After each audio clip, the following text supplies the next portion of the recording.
আবার ভাইরা আমার বন্ধুগণ, লাইলাতুন নিসফি মিন শাবান শবে বরাত সম্পর্কে আমার নবী বিশ্বনবী সাল্লাল্লাহু আলাইহি ওয়াসাল্লাম হাদিস শরীফের মধ্যে ঘোষণা দিয়ে বলেন, ইদা কানাত লাইলাতুন নিসফি মিন শাবান, যখন শাবান মাসের অর্ধ মাসের রজনী আসে, ইদা কানাত লাইলাতুন নিসফি মিন শাবান ফাকুমু লাইলাহা ওয়া সুমু ইয়াওমাহা। আল্লাহ রাব্বুল আলামিনের হাবিব বিশ্বনবী বললেন, শাবান মাসের অর্ধ মাসের রজনী যখন আসবে, তোমরা রাত্রি বেলা তোমরা ইবাদতের মাধ্যমে কাটাবে, আর দিনের বেলা আমলের মাধ্যমে রোজা রাখার মাধ্যমে কাটাবে। দিনের বেলা শবে বরাতের রোজা রাখবে, আর রাতের বেলা তোমরা নফল ইবাদতের মাধ্যমে কাটাবে। কোন বান্দা যদি লাইলাতুন নিসফি মিন শাবানে আমল করে, আল্লাহ তাআলা বান্দার গুনাহ খাতাকে maaf করে দিবেন।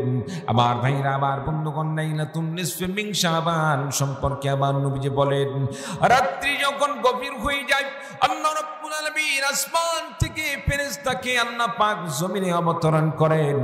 এই সমস্ত ফেরেশতাগুলো বান্দাদেরকে খুঁজতে থাকেন, কোন কোন বান্দা আল্লাহ পাকের জিকিরের মধ্যে লিপ্ত, কোন কোন বান্দা আল্লাহ পাকের আল্লাহ রাব্বুল আলামিনের কাছে তওবা করতে থাকে। রাসূলুল্লাহ সাল্লাল্লাহু আলাইহি ওয়াসাল্লাম হাদিস শরীফের মধ্যে বলেন, আল্লাহ রাব্বুল আলামিন নিকটতম দুনিয়া নিকটতম আসমানে অবতরণ করেন, আর বান্দাদেরকে লক্ষ্য করে করে বলেন, এমন কোন বান্দা রয়েছে তারা গুনাহ থেকে আমি আল্লাহ পাকের কাছে মাফ চাইবে। কোন বান্দা রয়েছে এমন জাত রিজিকের তঙ্গি রয়েছে, আমি আল্লাহ পাকের কাছে রিজিক বৃদ্ধি করে চাইবে, আমি আল্লাহ পাক তার জন্য রিজিকের ব্যবস্থা করে দিব। এমন কোন বান্দা রয়েছে আমি আল্লাহ রাব্বুল আলামিনের কাছে অসুস্থতা থেকে মুক্তি চাইবে, আমি আল্লাহ রাব্বুল আলামিন বান্দার জন্য ঘোষণা দিয়ে দিলাম, বান্দা তুমি আমি আল্লাহ রাব্বুল আলামিনের কাছে তুমি অসুস্থতা থেকে মুক্তি চাও, যেই দোয়া করো না কেন, সৎ দোয়া যদি ওই থাকে, আমি আল্লাহ পাকের কাছে যদি বান্দা তুমি চেয়ে থাকো, আমি আল্লাহ রাব্বুল আলামিন লাইলাতুন নিসফি মিন শাবান শবে বরাতের রজনীতে আমি আল্লাহ পাকের কাছে দোয়া করার জন্য, আমি আল্লাহ রাব্বুল আলামিন বান্দার জীবনের গুনাহ খাতাকে maaf করে দিব। বলুন সুবহানাল্লাহ। আমার ভাইরা, আমার বন্ধুগণ, শবে বরাত যেমন গুরুত্বপূর্ণ একটি রজনী, ঠিক তেমনি ভাবে আল্লাহ রাব্বুল আলামিন 12টি মাস দান করেছেন। 12টি মাসের মধ্যে একটি মাস আল্লাহ রাব্বুল আলামিন মাহে রমাদান দান করেছেন। পবিত্র মাহে রমাদানটা আল্লাহ পাকের পক্ষ থেকে অনেক গুরুত্বপূর্ণ একটি মাস। আল্লাহ রাব্বুল আলামিন পবিত্র মাহে রমাদানের মর্যাদাকে আল্লাহ রাব্বুল আলামিন বৃদ্ধি করে দিয়েছেন। আল্লাহ পাক পবিত্র মাহে রমাদানের মর্যাদাকে অন্যান্য মাসের চাইতে বেশি মর্যাদাশীল করেছেন। কেন? আল্লাহ রাব্বুল আলামিন অন্য কোন মাসে কোরআনে কারীম নাযিল করার কথা বলেন নাই। আল্লাহ রাব্বুল আলামিন পবিত্র মাহে রমাদানে কোরআনে কারীম নাযিল করেছেন, যার কারণে আল্লাহ তাআলা কোরআনে কারীমের নাযিলের কারণে আল্লাহ পাক কোরআনে কারীমের নাযিলের কারণে পবিত্র মাহে রমাদানের মর্যাদাকে আল্লাহ পাক বৃদ্ধি করে দিলেন। আল্লাহ পাক সে কোথায় কোরআনে কারীমের মধ্যে স্পষ্ট ভাষায় জানিয়ে দিলেন, শাহরু রমাদানাল্লাযী উনজিলা ফীহিল কুরআন হুদাল লিন্নাসি ওয়া বাইয়িনাতিন মিনাল হুদা ওয়াল ফুরকান। চিৎকার দিয়ে বলুন আল্লাহু আকবার। আল্লাহ রাব্বুল আলামিন বললেন, শাহরু রমাদান, পবিত্র মাহে রমাদান হলো এমন একটি মাস, উনজিলা ফীহিল কুরআন, যে মাসে আল্লাহ পাকের পক্ষ থেকে কোরআনে কারীমকে নাযিল করা হয়েছে। হুদাল লিন্নাস, যেই কোরআনে কারীম হলো মানুষের জন্য হেদায়েত, ওয়াবাইয়িনাতিন মিনাল হুদা ওয়াল ফুরকান, মানুষের জন্য কোরআনে কারীম হেদায়েত দান হলো মানুষ কোন পথে চললে মানুষ সঠিক পথে চলবে, কোন আমল করলে মানুষ সঠিক পথে আমল করতে পারবে, কোন আমল করে চললে বান্দার প্রতি আল্লাহ পাক সন্তুষ্ট হয়ে যাবেন। আমার ভাইরা, আমার বন্ধুগণ, সব কিছু মানুষকে পথ প্রদর্শন করবে কোরআনে কারীম। আল্লাহ তাআলা কোরআনে কারীমের মধ্যে সব নাযিল করে দিয়েছেন। বলুন সুবহানাল্লাহ। আমার ভাইরা, আমার বন্ধুগণ, শুধু তাই নয়, ওয়াবাইয়িনাতিন মিনাল হুদা ওয়াল ফুরকান, এই কোরআনে কারীম জিনিসগুলো আল্লাহ রাব্বুল আলামিন মুমিন বান্দাদের জন্য দান করেছেন। হক বাতিলের মধ্যে পার্থক্যকারী, যাচাই বাছাইকারী, কোনটা সত্য কোনটা মিথ্যা, কোনটা ভেজালযুক্ত কোনটা নির্ভেজাল, এই জিনিসকে প্রমাণ করতে হলে, যাচাই বাছাই করতে হলে যে বাণী দরকার, যে বিধান দরকার, সেটাই হলো পবিত্র কোরআনে কারীম। আল্লাহ রাব্বুল আলামিন কোরআনে কারীমকে হক বাতিলের মধ্যে পার্থক্যকারী হিসেবে আল্লাহ রাব্বুল আলামিন নাযিল করে দিয়েছেন। বলুন সুবহানাল্লাহ। একটু কালিমা পড়ুন, লা ইলাহা ইল্লাল্লাহ, লা ইলাহা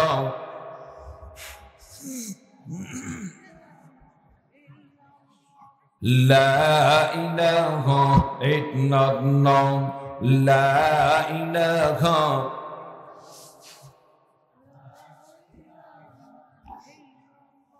লা ইলাহা ইল্লাল্লাহ মুহাম্মাদুর রাসূলুল্লাহ। সকলে পড়ি সাল্লাল্লাহু আলাইহি ওয়াসাল্লাম। প্রিয় ভাই সব, এই কোরআনে কারীম আল্লাহ রাব্বুল আলামিন দান করলেন। শাহরু রমাদানাল্লাযী উনজিলা ফীহিল কুরআন হুদাল লিন-নাস, যে কোরআনে কারীম হলো মানুষের জন্য হেদায়েত স্বরূপ। চিৎকার দিয়ে বলুন সুবহানাল্লাহ। আপনি আমি বাজার থেকে যখন কোনো পণ্য ক্রয় করি, মনে করেন একটি ফ্রিজ ক্রয় করলেন। ফ্রিজ কিভাবে চালালে ফ্রিজটা ভালোভাবে চলবে, ফ্রিজ চালানোর নিয়ম কানুন, এগুলো নির্ণয়ের জন্য, জানার জন্য, ফ্রিজ চালানোর পদ্ধতি জানার জন্য ফ্রিজের সাথে সাথে কোম্পানি কিন্তু একটি বই সাথে দিয়ে দেয়। কি বলেন, ঠিক কিনা? দেয় কি দেয় না? মোবাইল কেনার সময় মোবাইল কিভাবে চালালে মোবাইল ভালো চলবে, কি কি সমস্যা কাজ করলে মোবাইল নষ্ট হয়ে যাবে, এগুলোর জন্য মোবাইল চালানোর একটি আপনার গাইড বুক দেওয়া হয়। সেটাকে যদি আপনি আমি অনুসরণ করে মোবাইল পরিচালনা করি, তারপরে যে সমস্ত জিনিসগুলো আমরা ব্যবহার করি ওই নিয়ম অনুযায়ী চালালে সেগুলোকে ভালোভাবে চালানো যাবে। নিয়ম বহির্ভূত কোনো পথ অবলম্বন করলে সেই জিনিসটা তাড়াতাড়ি নষ্ট হয়ে যাবে। মনে করেন একটি আয়রন ইস্ত্রি আপনি ক্রয় করলেন, ইস্ত্রির মধ্যে লিখে দেওয়া আছে আপনি এই মিটার এইভাবে আপনি যদি চালান আপনার আয়রনটা ভালো চলবে, ইস্ত্রি ভালো চলবে, দীর্ঘ সময় ব্যবহার করতে পারবেন।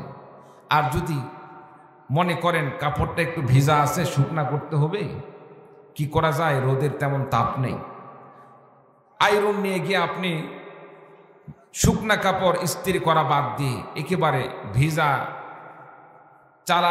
আপনার সালার চটের মতো ভিজা কাপড় আপনি যদি আয়রন দিয়ে ডলা শুরু করেন, আয়রন ভালো থাকবে? কথা বলেন এ ভাই, পেছনের ভাইরা কথা বলে না কেন? কথা বলেন ঠিক কিনা? আয়রন ভালো থাকবে? থাকবে না। কেন? এটা তো তার নিয়ম নয়। কাপড় শুকানোর জন্য আয়রন বানানো হয় না। ঠিক তেমনি ভাবে মানুষ কোন পথে চললে মানুষ ভালোভাবে চলতে পারবে? মানুষের মূল গন্তব্যস্থল হচ্ছে জান্নাত। জান্নাতে যাওয়ার জন্য মানুষ কোন পথ অনুসরণ করে চললে বান্দা জান্নাতে যেতে পারবে? আল্লাহ তাআলা সব পদ্ধতি, সব তরিকা, সব রাস্তা আল্লাহ পাক কোরআনে কারীমের মধ্যে নাযিল করে দিয়েছেন। বলুন সুবহানাল্লাহ। এজন্য আল্লাহ রাব্বুল আলামিন বললেন হুদাল লিন-নাস ওয়া বাইয়িনাতিন মিনাল হুদা ওয়াল ফুরকান। এই কোরআনে কারীম মুমিন বান্দাদের জন্য হেদায়েত, এবং এই কোরআনে কারীম মুমিন বান্দাদের জন্য সৎ পথে চলার জন্য আল্লাহ রাব্বুল আলামিন আপনাকে আমাকে মুমিন বানিয়েছেন, ইসলাম দান করেছেন। ইসলাম যে সত্য ধর্ম, সত্য ধর্মকে এটাকে প্রমাণ করার জন্য যে দলিল প্রমাণ দরকার রয়েছে, আল্লাহ পাক এই কোরআনে কারীমকে সেই দলিল হিসাবে দান করেছেন। বলুন সুবহানাল্লাহ। আমার ভাইরা, আমার বন্ধুগণ, এজন্য কোরআনে কারীম আল্লাহ রাব্বুল আলামিন আপনাকে আমাকে যে দান করেছেন, পবিত্র মাহে রমাদানে কোরআন নাযিল করলেন। পবিত্র মাহে রমাদানে কোরআনে কারীম নাযিল করার মাধ্যমে আল্লাহ রাব্বুল আলামিন পবিত্র মাহে রমাদানের মর্যাদাকে বৃদ্ধি করে দিলেন, পবিত্র মাহে রমাদানের সম্মান বৃদ্ধি করে দিলেন। আল্লাহ রাব্বুল আলামিন ঘোষণা দিয়ে বলেন, ফামান শাহিদা منكم الشهر فليصمه ومن كان مريضا أو على سفر فعدة من أيام أخر الله رب العالمين জানিয়ে দিলেন ইমানদারদের মধ্যে যে ব্যক্তি ফামান শাহিদা মিনকুমুশ শাহর তোমাদের মধ্যে থেকে যে ব্যক্তি এই মাহে রমাদানকে পাবে রমাদান মাস পাইবে ফালিয়াসুমহু সেদিন রমাদান মাসের দিনের বেলা রোজা রাখে ওয়া মান কানা মারিদান আও আলা সাফারিন ফাইদ্দাতুম মিন আইয়ামিন উখর আর যে বান্দা রমাদান পাইল কিন্তু রমাদান পাওয়ার পরে সে অসুস্থ হয়ে পড়লো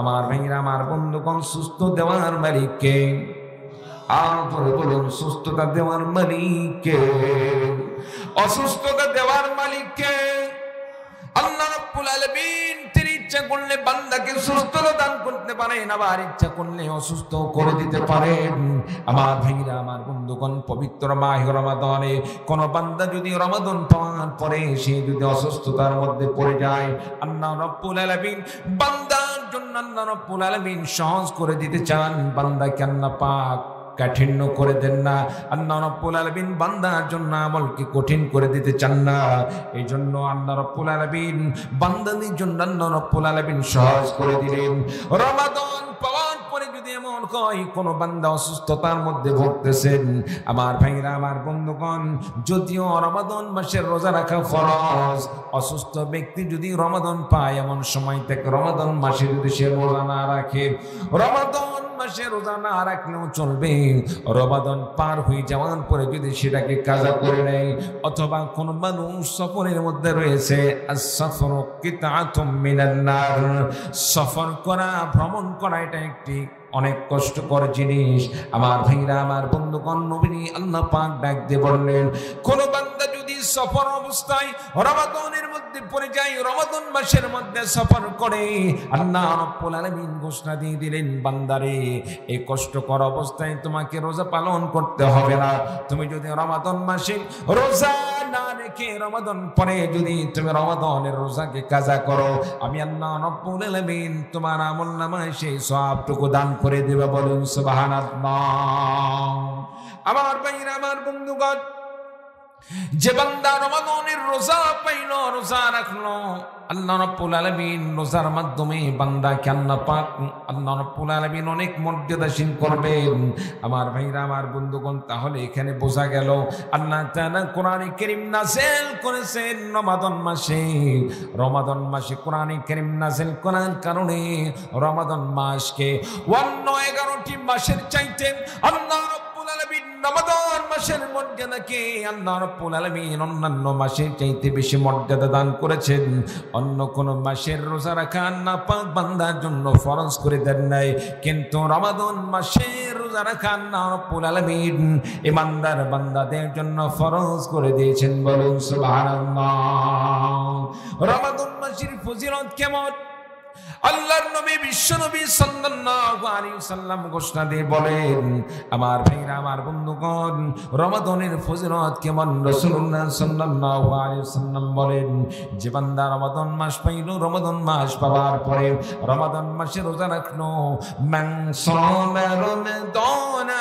ঈমানাও ওয়া ইহতিসাবান গুফিরা লাহু মা তাকদ্দামা মিন যামবিহি যে বান্দা রমাদান পাইল রমাদান পাওয়ার পরে রমাদান মাসে রোজা রাখলো আল্লাহকে খুশি করার জন্য জাহান্নাম থেকে মুক্তি পাওয়ার জন্য যে বান্দা জান্নাত পাওয়ার আশায় আল্লাহকে খুশি করার আশায় রমাদান মাসের রোজা রাখলো নবীজি বললেন মান সামা রমাদানা ঈমানাও ওয়া ইহতিসাবান গুফিরা লাহু মা তাকদ্দামা মিন যামবিহি আল্লাহ রাব্বুল আলামিনের পক্ষ থেকে বান্দার জীবনের সমস্ত গুনাহ খাতাকে maaf করে দেওয়া হয় বলুন সুবহানাল্লাহ নবীজি বলেছেন বান্দা যদি রমাদান মাস পাওয়ার পরে রমাদান মাসে যদি রোজা রাখে আল্লাহ পাক বান্দার জীবনের গুনাহ খাতাকে maaf করে দেন বলুন সুবহানাল্লাহ সামনে রমাদান চলে আসছে আর মাত্র কয়টি দিন হাতে আছে কি বলেন ঠিক কিনা রমাদান পাইলে কেউ খুশি হয় আবার রমাদান পাইলে কেউ বেজার হয়, কি কোন ঠিক কিনা? এক শ্রেণীর লোক আছে, আহা আবার সেই দিন আসলো, স্বাধীনভাবে আর খাওয়া পড়া যাবে না, চা স্টলে গিয়ে আড্ডা দেব, একটার পরে একটা সিগারেট ধরাবো আর আড্ডা দিতে থাকবো। এক শ্রেণীর লোক এইরকম আছে, তারা চিন্তা করতেছে আহারে স্বাধীনভাবে আর এইভাবে আমরা সেই দিনটা আমরা কাটাইতে পারবো না, চায়ের আড্ডায় সময় ব্যয় করতে পারবো না। এক শ্রেণীর মুনাফিক জাতীয় এইরকম মানুষ আছে, নাম নিজের নাম রেখেছে মুসলমান, আব্দুল্লাহ, আব্দুর রহমান, কিন্তু কবিরা গুনাহ প্রকাশ্যে করতেছে, শয়তানি কাজের মধ্যে সবসময় জড়িত। সম্মানিত উপস্থিতি, এইরকম লোক আছে। আবার আরেক শ্রেণীর লোক আছে যারা রমাদানকে পাওয়ার পরে তারা খুশি, রমাদানকে পাওয়ার পরে খুশি, আল্লাহ তাড়াতাড়ি আমাকে রমাদানে শামিল করে নাও, রমাদানের কল্যাণ আমাকে দান করুন, রমাদানের রোজা রাখার মতো আমাকে তৌফিক দান করুন, বলুন সুবহানাল্লাহ। ভাই আরেকটু হালকা একটু বেড়া দাও, বক্সটা একটু বেড়া দাও। হ্যাঁ, সম্মানিত উপস্থিতি, আল্লাহ রাব্বুল আলামিন রমাদান দান করেছেন, আল্লাহ রাব্বুল আলামিন রমাদান মাস দান করেছেন, শাহরুর রমাদান, পবিত্র মাহে রমাদান আল্লাহ পাক দান করেছেন। এই মাসে যদি কোনো বান্দা রোজা রাখে, বান্দার জীবনের গুনাহ খাতাকে আল্লাহ মাফ করে দেন, বলুন সুবহানাল্লাহ। যারা রাত্রিবেলা তারাবির নামাজ পড়ে, ইশার নামাজ পড়ে, তাদের কি হবে? আবার নবী বিশ্ব নবী সাল্লাল্লাহু আলাইহি সাল্লাম ঘোষণা দিয়ে বললেন, ومن صام ومن قام رمضان ليلة رمضان إيمانا واحتسابا غفر له ما تقدم من ذنبه। আল্লাহর নবী বিশ্ব নবীজি বললেন, জীবনটা মাঘে রমাদানের রাত্রি বেলাগুলোকে আমলের মাধ্যমে কাটাবে, আমার আল্লাহ রাব্বুল আলামিন জীবন বান্দার জীবনের সমস্ত গুনাহ খাতাকে আল্লাহ রাব্বুল আলামিন মাফ করে দিবেন, বলুন সুবহানাল্লাহ। আমার ভাইরা, আমার বন্ধুগণ, আল্লাহ তাআলা পবিত্র কোরআনে কারীমকে নাযিল করলেন রমাদান মাসে। রমাদান মাসের মর্যাদা কেমন আমার ভাইরা, আমার বন্ধুগণ, রাসূলুল্লাহ সাল্লাল্লাহু আলাইহি ওয়াসাল্লাম হাদিস শরীফের মধ্যে ঘোষণা দিয়ে বলেন, রমাদান মাসে আল্লাহ পাক কোরআনে কারীম নাযিল করেছেন। রমাদান মাসে মাস হিসাবে আল্লাহ পাক কোরআনে কারীম নাযিল করার কারণে রমাদান মাসের মর্যাদা কেমন বৃদ্ধি পেয়ে গেল। আল্লাহ বিশ্ব নবী সাল্লাল্লাহু আলাইহি ওয়াসাল্লাম হাদিস শরীফের মধ্যে বলেন, কোন বান্দা যখন পবিত্র মাহে রমাদানে, পবিত্র মাহে রমাদানে একটি নফল আমল করে, একটি নফল আমল করে আল্লাহ রাব্বুল আলামিন বান্দার জন্য নফল আমল কি সে আমলটাকে ফরজের সমতুল্য আল্লাহ পাক সওয়াবে পরিণত করে দেন। অথচ আল্লাহ রাব্বুল আলামিন আপনাকে আমাকে নফল আমল যে আল্লাহ রাব্বুল আলামিন ফরজের সমতুল্য সওয়াব দান করতেছেন, রমাদানের বাইরে আপনি আমি যত আমল করি না কেন, লক্ষ কোটি নফল আমল করলেও একটি ফরজ আমলের সমতুল্য হবে না। কিন্তু আল্লাহ তাআলা বান্দাকে মাফ করার জন্য, বান্দাকে ক্ষমা করার আশায়, বান্দাকে জান্নাত দেওয়ার আশায়, বান্দাকে জাহান্নাম থেকে মুক্তি দেওয়ার আশায় আল্লাহ রাব্বুল আলামিন একটু ওসিলা খোঁজেন। আল্লাহ রাব্বুল আলামিন বান্দাকে ক্ষমা করার জন্য পবিত্র মাহে রমাদানের মর্যাদাকে বৃদ্ধি করে দিলেন, বান্দাকে অফার দান করলেন, বান্দারে 11টি মাস গুনাহ করেছো, এই পবিত্র মাহে রমাদান তোমাকে অফার দান করলাম, যতই গুনাহ করে থাকো না কেন আমি আল্লাহ রাব্বুল আলামিনের কাছে এই রমাদান মাসে তুমি আমি আল্লাহ পাককে বেশি বেশি রাখো, আমি আল্লাহকে খুশি করার জন্য বেশি বেশি আমল করো। আমি আল্লাহ রাব্বুল আলামিন তোমাকে নফল আমল দান করলাম, ফরজ আমল দান করলাম, হাজারো নফল একত্রিত করলে একটি ফরজের সমতুল্য হবে না, লক্ষ কোটি নফলকে একত্রিত করলে একটি ফরজের সমতুল্য হবে না। কিন্তু আল্লাহ পাক নবীজি ঘোষণা দিয়ে দিলেন, কোন বান্দা যদি রমাদান মাসে নফল আমল করে আল্লাহ তাআলা তাকে আর নফল আমল হিসেবে রাখেন না। আল্লাহ তাআলা নফল আমলকে আল্লাহ পাক ফরজের সমতুল্য সওয়াব দান করেন, বলুন সুবহানাল্লাহ। যদি কোনো বান্দা ফরজ আমল করে, যেমন 5 ওয়াক্ত নামাজ আদায় করি, নামাজ কার জন্য পড়ি আমরা? আরো জোরে বলুন, নামাজ কার জন্য? আমরা যে রোজা রাখি কার জন্য? আমরা হজ করি কার জন্য? আল্লাহ রাব্বুল আলামিন কোরআনে কারীমের মধ্যে ঘোষণা দিয়ে বলেছেন, ইন্না সালাতি ওয়া নুসুকি ওয়া মাহইয়ায়া ওয়া মামাতি লিল্লাহি রাব্বিল আলামিন।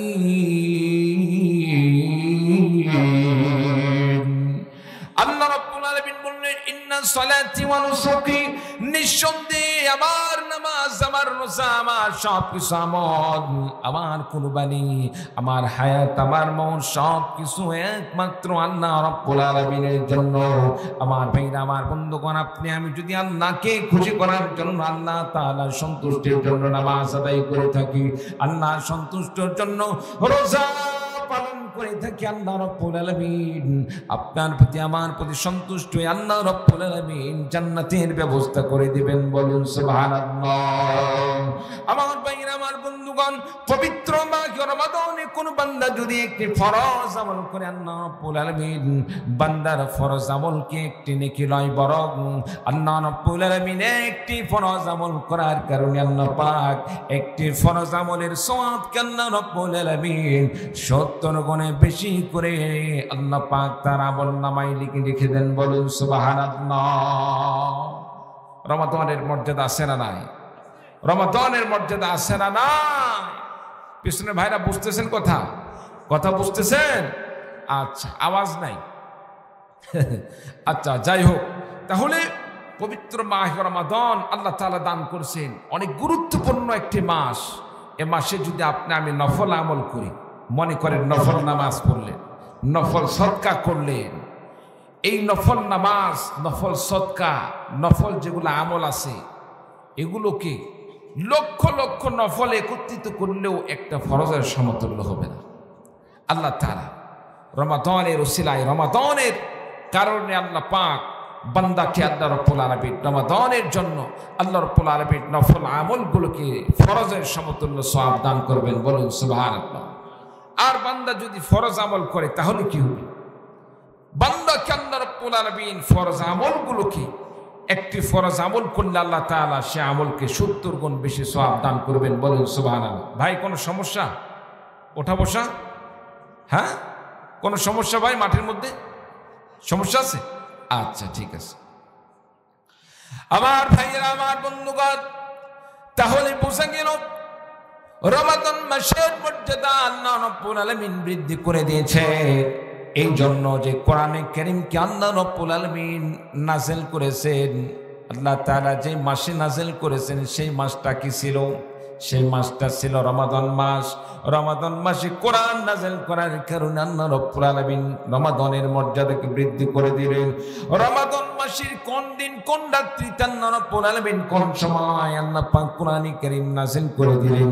আমার ভাইরা, আমার বন্ধুগণ, আল্লাহ পাক কোরআনে কারীমের মধ্যে সে কথা স্পষ্ট ভাষায় জানিয়ে দিয়েছেন, ইন্না আনজালনাহু ফি লাইলাতিল কদর ওয়া মা আদরাকা মা লাইলাতুল কদর।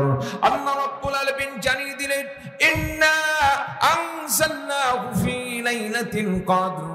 নবী গো, আমি কোরআনে কারীমকে নাযিল করেছি লাইলাতুল কদর তথা কদর রাত্রিতে। লাইলাতুল কদর কি? কদরের রাত্রিটা কি? আল্লাহ রাব্বুল আলামিন জানিয়ে দিলেন, ওয়া মা আদরাকা মা লাইলাতুল কদর। নবী গো, লাইলাতুল কদর কি জিনিস তাকে আপনি জানেন? আল্লাহ পাক জানিয়ে দিলেন, লাইলাতুল কদরি খায়রুম মিন আলফি শাহর। লাইলাতুল কদর হলো কদরের রজনী, হলো এমন একটি রজনী, এমন একটি রজনী, লাইলাতুল কদরি খায়রুম মিন আলফি শাহর। যেই রাত্রিতে বান্দা যদি একটি রাত্রি আমল করে, আল্লাহ রাব্বুল আলামিন লাইলাতুল কদরে আমল করার উসিলায় আল্লাহ রাব্বুল আলামিন বান্দার আমলনামায় আল্লাহ রাব্বুল আলামিন শুধুমাত্র লাইলাতুল কদর রজনীতে ইবাদত করার জন্য, আমল করার জন্য আল্লাহ রাব্বুল আলামিন বান্দা যদি লাগাতার 1000 মাস পর্যন্ত লাগাতার ইবাদত করতে থাকে, 1000 মাসের যদি গুণ দেওয়া যায়, গণন করলে মোটামুটি 80 থেকে 85 বছর পর্যন্ত হিসাবে আসে। একজন বান্দা যখন লাইলাতুল কদরে আমল করবেন, লাইলাতুল কদরে আমল করার কারণে বান্দাকে লাগাতার 1000 মাস ইবাদত করলে যে পরিমাণ সওয়াব হবে, আল্লাহ রাব্বুল আলামিন লাইলাতুল কদরের উসিলায় বান্দার আমলনামায় সেই সওয়াবটুকু দান করবেন। বলুন সুবহানাল্লাহ।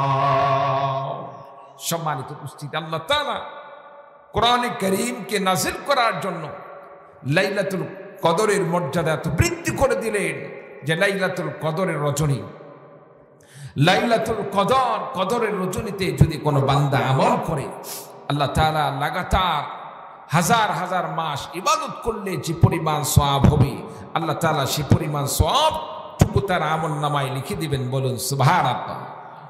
প্রিয় ভাই সব, এই তো সামনে লাইলাতুল কদর আসতেছে, কি বলেন ঠিক না? ইমানদাররা তো খুশি, কি বলেন খুশি না বেজার? খুশি না বেজার? খুশি। সম্মানিত উপস্থিতি, তাহলে রমাদান মাসে আল্লাহ কোরআন দিলেন, যার কারণে রমাদান মাসকে মর্যাদাশীল করলেন। লাইলাতুল কদরে আল্লাহ তাআলা কোরআন নাযিল করলেন। লাইলাতুল কদরে আল্লাহ তাআলা কোরআন নাযিল করার কারণে লাইলাতুল কদরের মর্যাদা আল্লাহ তাআলা বৃদ্ধি করে দিলেন। আমার ভাইরা, আমার বন্ধুগণ, আল্লাহ রাব্বুল আলামিন লাইলাতুল কদরের ওসিলায় বান্দার জীবনের গুনাহ খাতাকে মাফ করে দেন। জানতে চাই, আল্লাহ তাআলা এই কোরআনে কারীমকে যে নাযিল করেছেন, এটা কি রাতের উদ্দেশ্যে নাযিল করেছেন নাকি মাসের উদ্দেশ্যে নাযিল করেছেন? কথা বলে, কোন রাতের উদ্দেশ্যে, কোন মাসের উদ্দেশ্যে? কোন মাসের উদ্দেশ্যে আল্লাহ নাযিল করেছেন? না, রাতের জন্য নয়, মাসের জন্য নয়, দিনের জন্য নয়, বরং আল্লাহ কোরআন নাযিল করেছেন মানুষের হেদায়েতের জন্য। চিৎকার দিয়ে বলুন ঠিক না? সম্মানিত উপস্থিতি, আল্লাহ তাআলা কোরআনে কারীম নাযিল করেছেন মানুষের কল্যাণের জন্য, মানুষের হেদায়েতের জন্য। প্রিয় ভাই সব, এই জন্য আপনি আমি যদি কোরআনে কারীমকে মেনে চলি, কোরআনে কারীম অনুযায়ী আমল করে চলি, আল্লাহ রাব্বুল আলামিন দুনিয়াতে ইজ্জত বৃদ্ধি করে দিবেন, সম্মান বৃদ্ধি করে দিবেন, আখিরাতে আল্লাহ রাব্বুল আলামিন জান্নাত দান করে দিবেন। বলুন সুবহানাল্লাহ। আমার ভাইরা, আমার বন্ধুগণ, এই কোরআনে কারীম আল্লাহ রাব্বুল আলামিন রাতের উদ্দেশ্য নাযিল করেন নাই। কোরআনে কারীম আল্লাহ রাব্বুল আলামিন দিনের উদ্দেশ্য নাযিল করেন নাই। কোরআনে কারীম আল্লাহ রাব্বুল আলামিন নাযিল করেছেন মানুষের জন্য, মানুষের হেদায়েতের জন্য। কোন বান্দা যদি কোরআনে কারীমকে তেলাওয়াত করে, কোরআন অনুযায়ী আমল করে চলে, আল্লাহ রাব্বুল আলামিন কোরআনের আলোয় আলোকিত করে দিবেন, কোরআনের নূরে তার অন্তরকে আল্লাহ রাব্বুল আলামিন নূরান্বিত করে দিবেন। কোরআনে কারীমকে মেনে চলার জন্য আল্লাহ রাব্বুল আলামিন, কোরআনকে ভালোবাসার জন্য, কোরআনে কারীমকে মেনে নেওয়ার জন্য আল্লাহ রাব্বুল আলামিন বান্দাকে আল্লাহ পাক আখিরাতে নাজাত দিয়ে জাহান্নাম থেকে মুক্ত করে আল্লাহ রাব্বুল আলামিন বান্দাকে জান্নাতে যাওয়ার ব্যবস্থা করে দিবেন। বলুন সুবহানাল্লাহ। সম্মানিত উপস্থিতি, আজকে কোরআনে কারীমের বিরুদ্ধে অনেক ষড়যন্ত্র করা হয়, কোরআনে কারীমকে নিয়ে অনেক চক্রান্ত করা হয়। যারা কোরআনে কারীম শিক্ষাদান করে, কোরআন অনুযায়ী আমল করে, কোরআন শিক্ষাদান করে, যারা কোরআন শিক্ষা অর্জন করে, তাদেরকে আজকে বর্তমান সমাজে দীর্ঘদিন পর্যন্ত আমরা দেখে এসেছি, যারাই আল্লাহ তাআলার দেওয়া কোরআনকে পড়ে, কোরআন অনুযায়ী আমল করে চলে, সমাজে তাদেরকে এক শ্রেণীর মুনাফিক মার্কা নেতা খেতা, তারা আলেমদেরকে রাজাকার, আলবদর, তারপরে আশামস ইত্যাদি বলে তারা ট্যাগ লাগিয়ে আলেমদেরকে লাঞ্ছিত করতো। চিৎকার দিয়ে বলুন ঠিক না? অপমান করা হতো আলেমদেরকে। সম্মানিত উপস্থিতি, কোরআনে কারীম আল্লাহ রাব্বুল আলামিন দান করেছেন মানুষের হেদায়েতের জন্য। এই কোরআনে কারীম যারা পড়বে, কোরআন অনুযায়ী আমল করে চলবে, আল্লাহ রাব্বুল আলামিন তাদেরকে কোরআনের আল্লাহ রাব্বুল আলামিন নূর দান করে বান্দাকে আখিরাতে আল্লাহ পাক জান্নাতে যাওয়ার ব্যবস্থা করে দিবেন। বলুন সুবহানাল্লাহ। সম্মানিত উপস্থিতি, আপনারা বিচলিত হচ্ছেন নাকি? ঘাবড়ে যাচ্ছেন? আসলে মাইকগুলো সেট আপ করার দায়িত্ব হচ্ছে 3 নাম্বার বক্তা, 2 নাম্বার বক্তা। সাউন্ড কোনটা কম আছে, কোনটা বেশি আছে, কি সুবিধা অসুবিধা, তারা এগুলো ঠিক করবে। মাইক নিলেই বোঝা যাবে কোন জায়গায় কি সমস্যা অসমস্যা। কি বলেন ঠিক কিনা? আস্তে আস্তে সব সমাধান হয়ে যাবে। এটা আরো আগে হতো, তারা করতে পারে নাই, তাদের ব্যর্থতা। কি বলেন ঠিক কিনা? সম্মানিত উপস্থিতি, যাই হোক, আল্লাহ তাআলা আপনাকে আমাকে আল্লাহ রাব্বুল আলামিন কোরআনে কারীম দান করেছেন। কোরআন যে আমল করে চলতে পারলে আল্লাহ তাআলা কোরআনে আল্লাহ রাব্বুল আলামিন কোরআনে কারীমের উসিলায় আল্লাহ তাআলা মর্যাদা বৃদ্ধি করে দিবেন।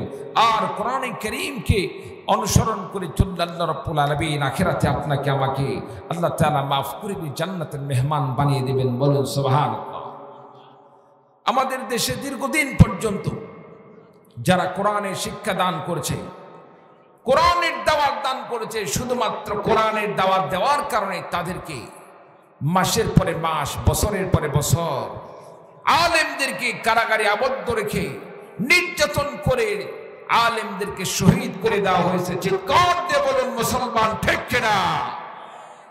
সম্মানিত উপস্থিতি, আজকে তারা মনে করেছে আলেমদেরকে নির্যাতন করে, আলেমদেরকে বাধা দিয়ে, মাদ্রাসা মসজিদ ঘুরে দিয়ে, মাদ্রাসা মসজিদ ভেঙ্গে দিয়ে আলেমদেরকে নির্যাতন করে এদেশ থেকে ইসলাম নির্মূল করবে, কোরআনে কারীমকে উৎখাত করবে।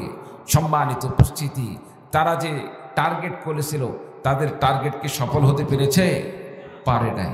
কারণ বান্দা তারা যতই ষড়যন্ত্র করুক না কেন, যতই ষড়যন্ত্র করুক না কেন, কোরআনে কারীমকে ষড়যন্ত্র করে কি মুছে ফেলে দেওয়া যাবে? কথা বলেন, মুছে ফেলে দেওয়া যাবে? যাবে না। কেন? এ কোরআনে কারীম তো হেফাজত করার দায়িত্ব তো স্বয়ং আমার আল্লাহ পাক নিয়েছেন। বলুন সুবহানাল্লাহ। আমার ভাইরা, আমার বন্ধুগণ, কোরআনে কারীমকে বিশ্বের মানচিত্র থেকে মুছে ফেলে দেওয়ার জন্য অনেক ষড়যন্ত্র করা হয়েছে। আমার নবীজির প্রতি যখন কোরআনে কারীম নাযিল করা হয়েছিল তখন থেকে নিয়ে শুরু করে এখন পর্যন্ত কোরআনে কারীমের বিরুদ্ধে ষড়যন্ত্র একের পরে এক চলে আসতেছে। এমনকি বাংলাদেশের জমিনে আমরা দীর্ঘদিন পর্যন্ত দেখেছি আলেমদেরকে নির্যাতন করা হয়েছে, আয়না ঘড়ি রেখে আলেমদেরকে নির্যাতন করা হয়েছে, কত আলেমদেরকে শহীদ করে দেওয়া হয়েছে, কত আলেমদেরকে নির্যাতন করতে করতে তাদেরকে পঙ্গু করে দেওয়া হয়েছে। আমার ভাইরা, আমার বন্ধুগণ, আলেমদেরকে হাজারো নির্যাতন করার পরেও তাদেরকে কোরআনের বয়ান থেকে, কোরআনের দাওয়াত থেকে তাদেরকে বিরত রাখা যায় না। আমার ভাইরা, আমার বন্ধুগণ, তারা হাজারো চেষ্টা করার পরে আলেমদেরকে কোরআনের খেদমত থেকে বিরত রাখতে পারেন নাই, কোরআনের দাওয়াতের মিশন থেকে বিরত রাখতে পারেন নাই, কোরআনকে তারা সমাজ থেকে বিচ্যুতি করতে পারেন নাই। তারা চেয়েছিল কোরআনকে সমাজ থেকে তুলে দিবে। আল্লাহ পাক ঘোষণা দিয়ে দিন, আল্লাহ রাব্বুল আলামিন জানিয়ে দিলেন, ইন্না নাহনু নাযালনা যিকরা ওয়া ইন্না লাহু লাহাফিজুন। আল্লাহ রাব্বুল আলামিন জানিয়ে দিলেন, এই কোরআনে কারীমকে আমি আল্লাহ রাব্বুল আলামিন নাযিল করেছি। এই কোরআনে কারীমকে আমি আল্লাহ রাব্বুল আলামিন নাযিল করার পরে কোরআনে কারীমকে নিয়ে অনেক ষড়যন্ত্র হবে। কোরআনে কারীমকে দুনিয়া থেকে মুছে ফেলে দেওয়ার জন্য ষড়যন্ত্র করা হবে।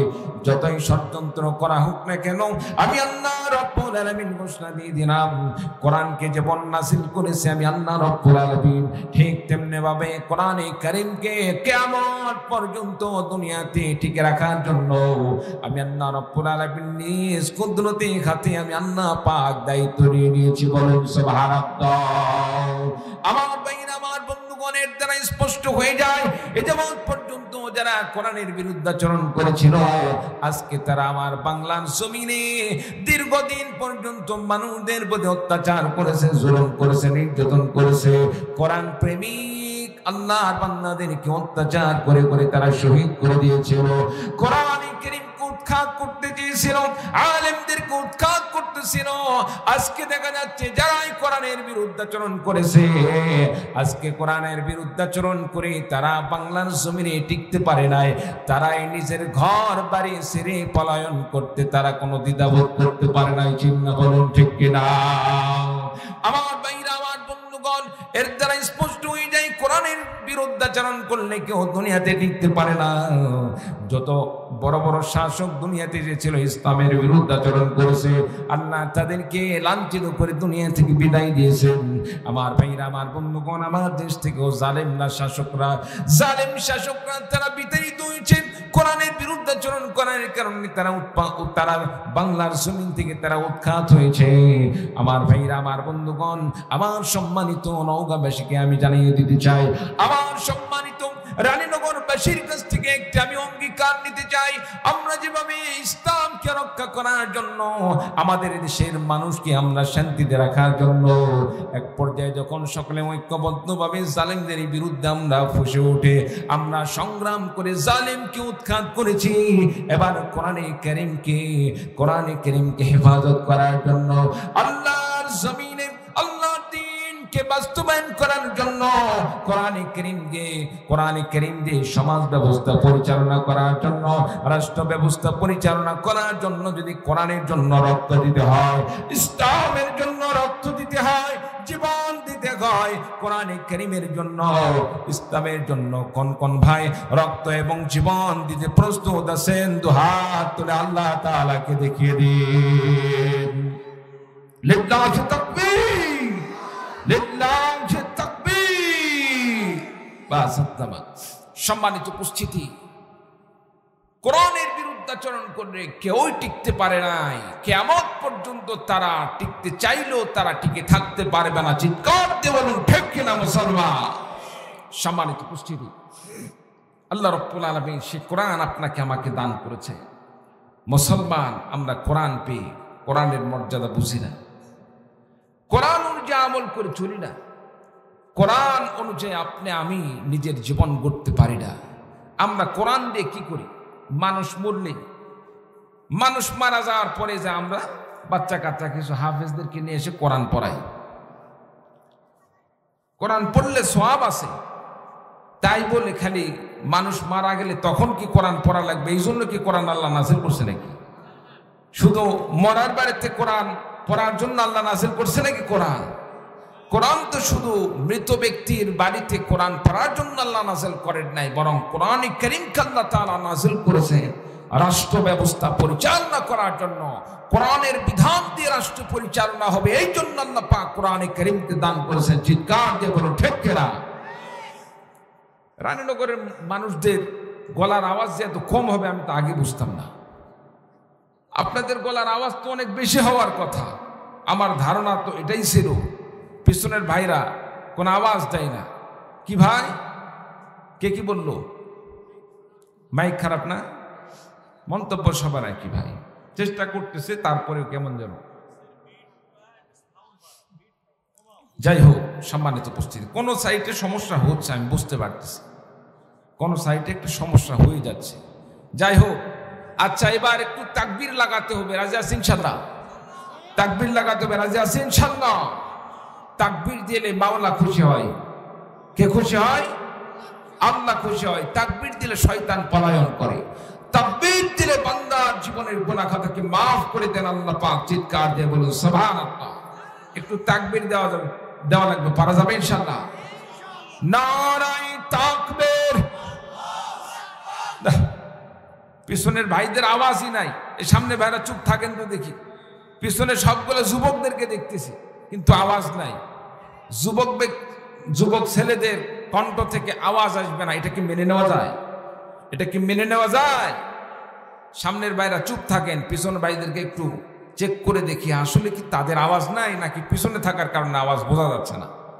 চেক করে দরকার আছে না? নাই। সামনের ভাইরা চুপ থাকেন দেখি, পিছনের ভাইরা একবার তাকবীর ধরবেন। লিল্লাহি তাকবীর। আছে তো, দেখা যায়। কি কর আছে না? আমি তো মনে করছিলাম ওরা এমনি মুখ মিলাচ্ছে, কিন্তু এখন আওয়াজ আছে তো, তাতে বোঝা গেল সামনে মনে আওয়াজ কম। এবার তাই না? হ্যাঁ, ওরা বলছে ঠিক আছে সামনে আওয়াজ কম। ওদের আওয়াজ দিয়ে সামনেগুলো এতক্ষণ পার হয়েছে, ওদের বক্তব্য। এবার দেখি পিছনেগুলো চুপ থাকবে, সামনের ভাইদের একটু আওয়াজ দেখতে চাই। লিল্লাহি তাকবীর। বাহ, মাশাআল্লাহ। সামনেও তো আওয়াজ আছে, তার মানে হচ্ছে একসাথে যখন আওয়াজ করতো তাকবীর দিত, কিছু কিছু মানুষ মনে করতে সবাই যখন তাকবীর দিচ্ছে আমি চুপ থাকি, তাহলে অন্তত পক্ষে গলাটা রেস্ট পাবে, এই জন্য মনে আওয়াজ কম হচ্ছিল। এখন আমি জানতে চাই, সামনে পিছনে ডানে বামে সকলে মিলে যদি আমরা তাকবীরের ধ্বনি তুলে আওয়াজ বাড়বে না কমবে? জোরে বলেন, আওয়াজ কমবে না বাড়বে? বাড়বে। দেখা যাক, আল্লাহকে খুশি করার লক্ষ্যে আমরা সকলে ঐক্যবদ্ধভাবে এবার তাকবীরের ধ্বনি তুলবো। রাজি আছি তো ইনশাআল্লাহ? নারায়ে তাকবীর, নারায়ে তাকবীর। আল কোরআনের আলো আল হাদিসের আলো, বিশ্বের মুসলিম, তোমার নেতা আমার নেতা, নারায়ে তাকবীর। এই তো মোটামুটি বোঝা যাচ্ছে, আওয়াজের মাধ্যমে বোঝা যাচ্ছে লোকজন আছে। কি বলেন, ঠিক কিনা? হ্যাঁ, আসলে ভাই আপনারা একটু চেষ্টা করবেন, ভালো করার চেষ্টা করবেন, ইনশাআল্লাহ চেষ্টা করবেন। যাই হোক, সম্মানিত উপস্থিতি, তাহলে কোরআনে কারীমকে আল্লাহ তাআলা নাযিল করেছেন মাহে রমাদানে। রমাদান মাসে কোরআন নাযিল করার কারণে আল্লাহ তাআলা রমাদানের মর্যাদা বৃদ্ধি করে দিলেন।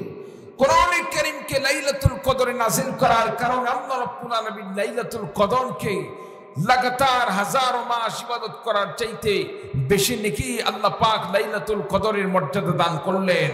এই কোরআনকে লাইলাতুল কদরের জন্য নাযিল করা হয় নাই, রমাদান মাসের জন্য নাযিল করা হয় নাই। কোরআনে কারীমকে আল্লাহ তাআলা নাযিল করেছেন মানুষের জীবন গড়ার জন্য, ইসলামী সমাজ ব্যবস্থা পরিচালনা করার জন্য।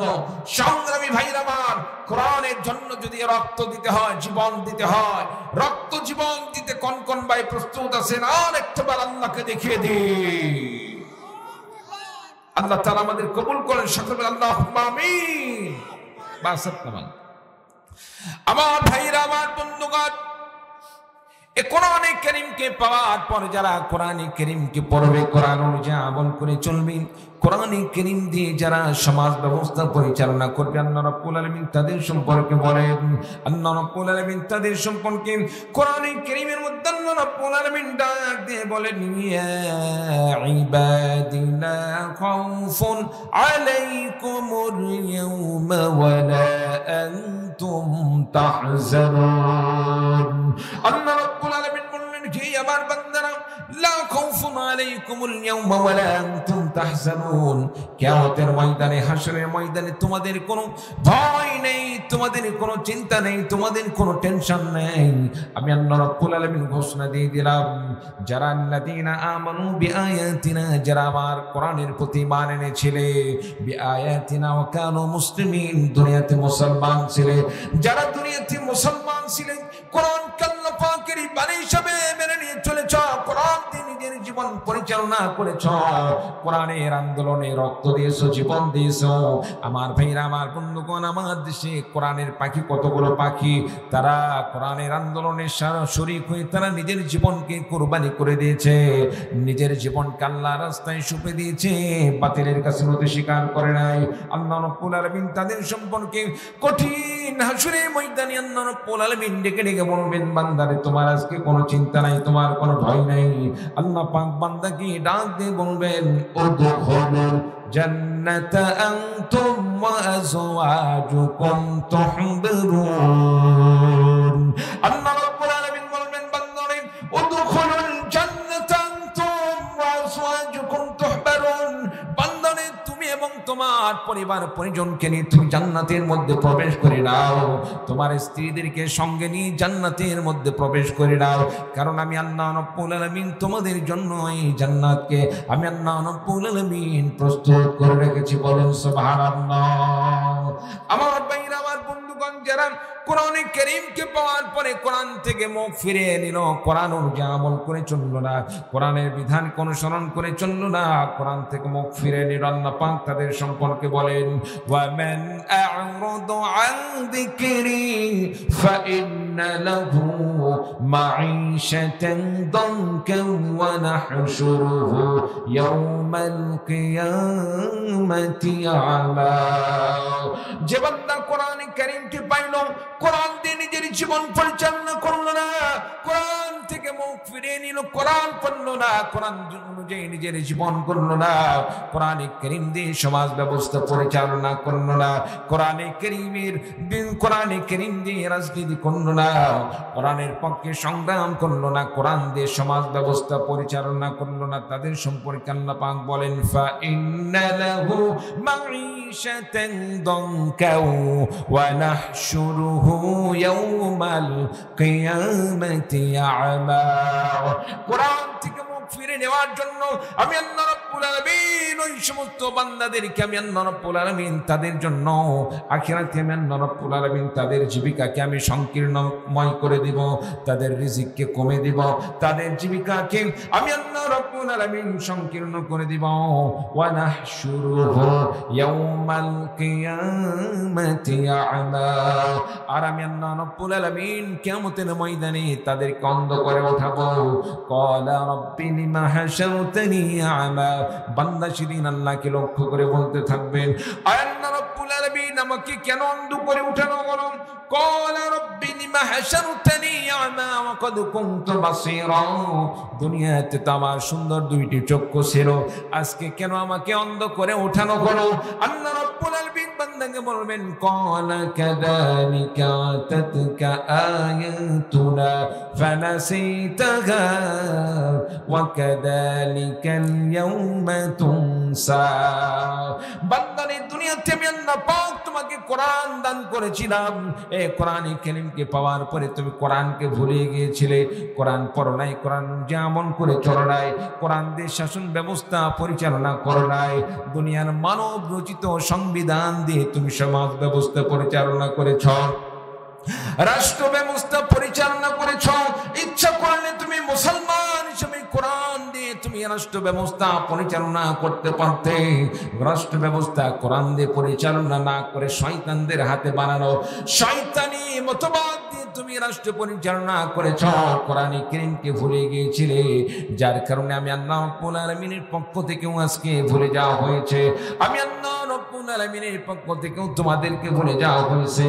এজন্য আল্লাহ রাব্বুল আলামিন বলবেন, যাও যাও বান্দা, তোমার ঠিকানা জাহান্নাম, জাহান্নামের মধ্যে তোমার ঠিকানা করে নাও। বলুন নাউযুবিল্লাহ। আমার ভাইরা, আমার বন্ধুগণ, এখান থেকে জানা গেল যারা কোরআন পাওয়ার পরে কোরআন পড়ল না, কোরআন অনুযায়ী আমল করে চলল না, কোরআনে কারীমকে সম্মান করল না, কোরআনে কারীমকে সুন্দরভাবে কাপড় দিয়ে বেঁধে কোরআনে কারীমকে সম্মান করার নাম দিয়ে আলমারির ভিতরে, তাকের ভিতরে, আলমারির উপরে এমন ভাবে রেখে দিয়েছে, মাসের পরে মাস চলে যায়, বছরের পরে বছর চলে যায়, কোরআনে কারীমকে পড়া তো দূরের কথা, কোরআনে কারীমকে একটু সম্মানের জন্য কোরআনে কারীমকে চুম্বন করবে বা কোরআনে কারীমকে পরিষ্কার করবে, এইরকম সৌভাগ্য হয় না, এইরকম মানুষ আছে না? না, অনেক মানুষ এরকম আছে। কোরআন পড়া তো দূরের কথা, কোরআন অনুযায়ী আমল করে চলা তো পরের কথা, কোরআনে কারীমকে একটু সুন্দর করে যে পরিষ্কার করবে, কোরআনের গায়ে ধুলাবালি পরে এটাও পরিষ্কার করে না, অথচ আপনি আমি যে কাপড়গুলো পরে আছি 3 দিন যাওয়ার পরে, 2 দিন 3 দিন যাওয়ার পরে এই কাপড়কে না ধুইলে আমরা আর এটাকে পরতে চাই না। কি বলেন, ঠিক কিনা? কাপড় ময়লা হয়ে যায়, ঘামের গন্ধ হয়ে যায়, কাপড় পরিষ্কার না করলে, কাপড় আয়রন না করলে আমরা পরি না। অথচ কোরআনে কারীমের গায়ে যে গিলাফটা লাগানো আছে, এই গিলাফটা দেখা যাচ্ছে মাসের পরে মাস চলে যাচ্ছে, বাধা আছে, কোরআন পড়া হচ্ছে না, কিন্তু কোরআনে কারীমের উপর ময়লা পড়তে পড়তে স্তূপ জমে যায়, কোরআনে কারীমের সাথে এক প্রকার অপমান করার নামান্তর হয়ে যায়। সম্মানিত উপস্থিতি, যারা এই কাজগুলো করে তাদের ঠিকানা হবে জাহান্নাম। বলুন নাউযুবিল্লাহ। কোরআনে কারীমকে সম্মান করতে হবে, কোরআনে কারীমকে পড়তে হবে, কোরআনে কারীমের জন্য আল্লাহর জমিনে কোরআনে কারীমকে প্রতিষ্ঠা করার জন্য আপনাকে আমাকে সর্বাত্মকভাবে চেষ্টা চালিয়ে যেতে হবে। সন্তানদেরকে কোরআন শিক্ষা দান করতে হবে। যদি সন্তানদেরকে কোরআন শিক্ষা দান করিয়ে সন্তানের উসিলায় আল্লাহ রাব্বুল আলামিন আপনাকে আমাকে মাফ করে দিয়ে জান্নাত নসিব করে দিবেন। বলুন সুবহানাল্লাহ। সম্মানিত উপস্থিতি, কোরআনে কারীমের উসিলায় আল্লাহ রাব্বুল আলামিন আপনার আমার মর্যাদাকে বৃদ্ধি করে দিবেন। বলুন সুবহানাল্লাহ। সম্মানিত উপস্থিতি, যারা কোরআনের জন্য রক্ত দেয়, জীবন দেয়, আল্লাহ তাআলা বলেন যারা কোরআনের আন্দোলনে শরীক হয়ে নিজের জীবনকে কোরবানি করে দেয় তারা মৃত নয়, তারা শহীদ, বরং আমি আল্লাহ পাকের পক্ষ থেকে তারা রিজিক প্রাপ্ত। বলুন সুবহানাল্লাহ। সম্মানিত উপস্থিতি, বিগত দিনে আমরা দেখেছি এখানে এমন দলের ভাইরা আছেন, আমার কথা শোনার সাথে সাথে করার কিছু নাই। কি বলেন, ঠিক কিনা? সম্মানিত উপস্থিতি, যতই জুলুক আর পুরুক, করার কিছু নেই, আপনি কেমনে তাদেরকে অনুসরণ করেন যারা কোরআন বাদ দিয়ে, ইসলাম বাদ দিয়ে সেই হিন্দুত্ববাদকে বাংলার জমিন প্রতিষ্ঠা করার জন্য স্বপ্ন দেখে বেদিন কাফের মুশরিকদের সাথে আতাত করে ৯৫% মুসলমানদের প্রতি জুলুম করে তাদেরকে আবদ্ধ রেখে বাংলার জমিনে শাসন ব্যবস্থা পরিচালনা করতে চায়। সম্মানিত উপস্থিতি, আমি তো মনে করি তাদের চাইতে জুলুমকারী, অত্যাচারকারী আর কেউ হতে পারে না। চিল্লা বলুন ঠিক কিনা? তারা যদি মুসলমানদের মন জয় করে কাজ করত, মুসলমানরাই তাদেরকে মাথার মুকুট হিসাবে নিয়ে রাখতো যে না, তাদের মাধ্যমে ইসলামের কল্যাণ হচ্ছে, উপকার হচ্ছে, তাদেরকে ক্ষমতায় রাখা দরকার। কিন্তু যখন বারবার তারা ইসলাম বিদ্বেষের পরিচয় দান করলো, জুলুম করলো, কোরআনের বিরুদ্ধাচরণ করলো, আলেমদেরকে নির্যাতন করলো, আল্লাহ পাক তাদেরকে কান ধরে টেনে মুহূর্তের মধ্যে চেয়ার থেকে নামিয়ে দিয়েছেন। চিল্লা বলুন ঠিক কিনা?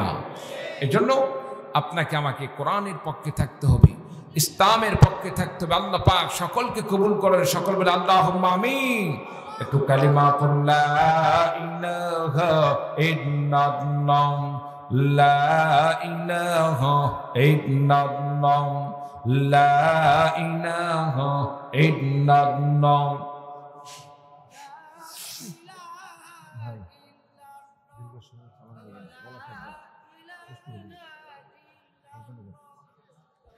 লা ইলাহা ইল্লাল্লাহ, লা ইলাহা ইল্লাল্লাহ, লা ইলাহা, লা ইলাহা ইল্লাল্লাহ মুহাম্মাদুর রাসূলুল্লাহ। সকলে পড়ি সাল্লাল্লাহু আলাইহি ওয়াসাল্লাম। আমার ভাইরা, আমার বন্ধুগণ, আপনাকে আমাকে ইসলামের ভালোবাসা অন্তরে লালন করতে হবে, কোরআনের ভালোবাসা অন্তরে লালন করতে হবে, নবীর ভালোবাসা অন্তরে লালন করতে হবে। কোরআনের ভালোবাসা অন্তরে কিভাবে লালন পালন করব, নবীর ভালোবাসা আপনার আমার অন্তরে কেমন লালন পালন করব, নিজের জীবনকে কিভাবে আমি আল্লাহ প্রেমিক হিসাবে আমার জীবনকে গড়ব, রাসূল প্রেমিক হিসাবে নিজের জীবন কেমনে গড়ব, এই সমস্ত জিনিস যদি আমাদেরকে শিখতে হয়, সাহাবায়ে কেরামদের জীবনে থেকে আমাদেরকে শিক্ষা গ্রহণ করতে হবে। আল্লাহর নবীর সাহাবী হযরত মুসাব ইবনে উমাইর রাদিয়াল্লাহু তাআলা জীবনে পড়ে দেখুন, নবীর সাহাবী হযরত মুসাব ইবনে উমাইর রাদিয়াল্লাহু তাআলা। আমার ভাইরা, আমার বন্ধুগণ, একজন যুবক, যে যুবকটা এত সুন্দর দেখতে, এত সুন্দর, ওই সময় আশেপাশে এমন কোন সুন্দর যুবক আর দ্বিতীয় মিলত না। মুসাব ইবনে উমাইর রাদিয়াল্লাহু তাআলা কে আল্লাহ রাব্বুল আলামিন এত পরিমাণ সম্পদ দান করেছিলেন, এমন ধনাঢ্য করে আল্লাহ পাক তার জন্মের ব্যবস্থা করে দিয়েছিলেন।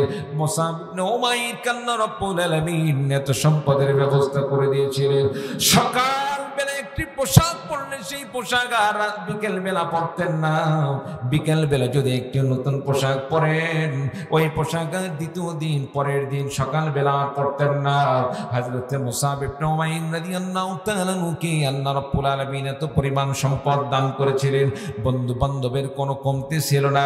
হযরত মুসাব ইবনে উমাইর রাদিয়াল্লাহু তাআলা যখন রাস্তা দিয়ে অতিক্রম করতেন, মুসাব ইবনে উমাইর রাদিয়াল্লাহু তাআলা এমন কিছু আতর ব্যবহার করতেন, যে আতরে এত দামি আতরগুলো ব্যবহার করতেন, এত সুন্দর সুঘ্রাণ ছিল।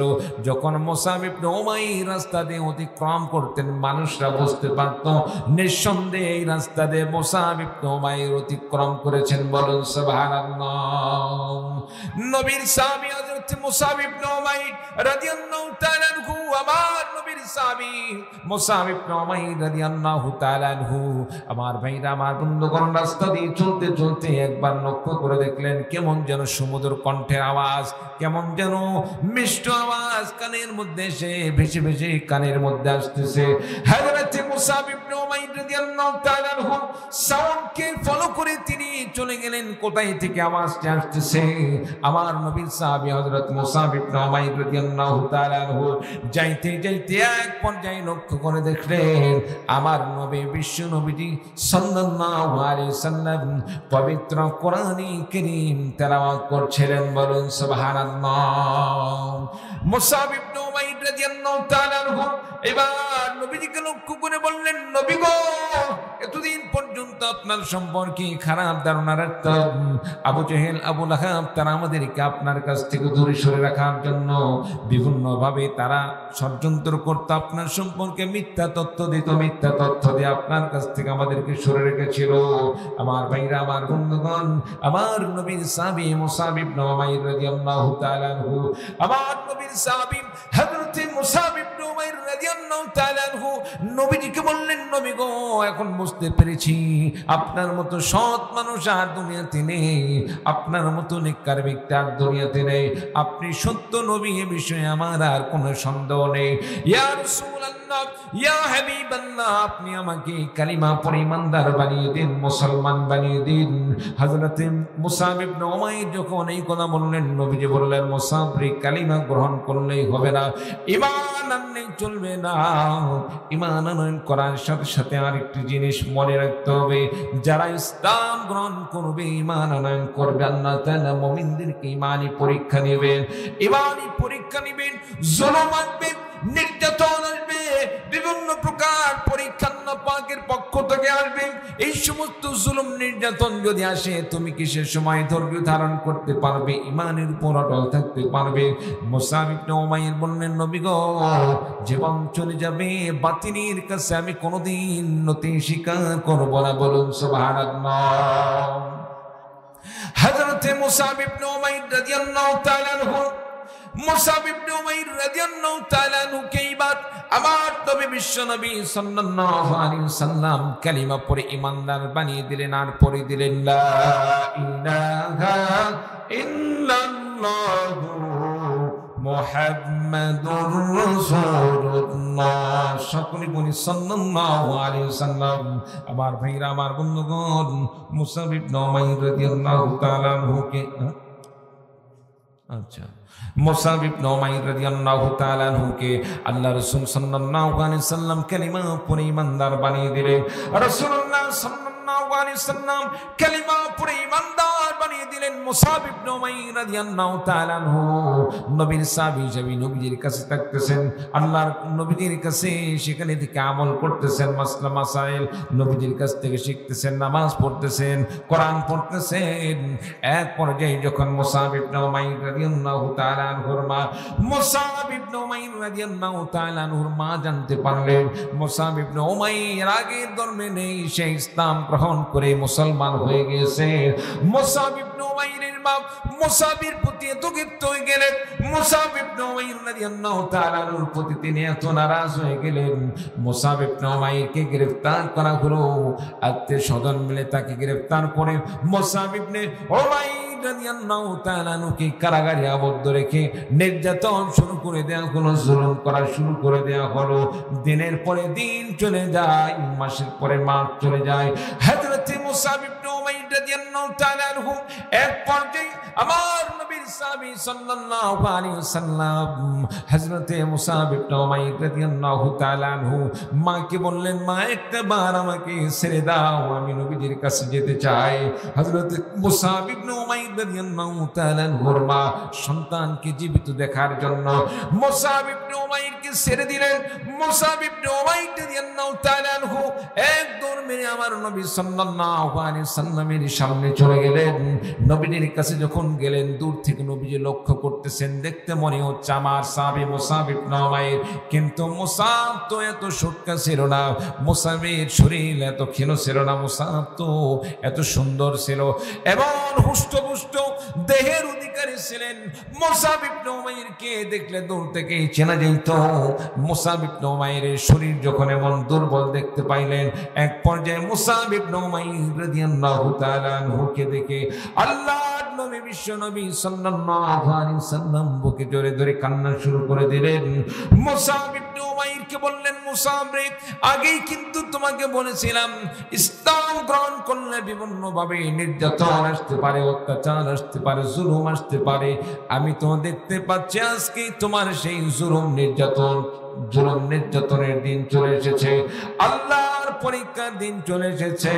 হযরতে মুসাব ইবনে উমাইর রাদিয়াল্লাহু তাআলা আনহু এবার নবীকে বললেন, নবী গো, যতই জুলুম আসুক আর অত্যাচার আসুক না কেন, ঈমান আনয়ন করেছি, জীবন চলে যাবে, আল্লাহর রাস্তায় নিজের জীবনকে কুরবানি করে দেব, তবু বাতিলের কাছে আমি নতি স্বীকার করব না। বলুন সুবহানাল্লাহ।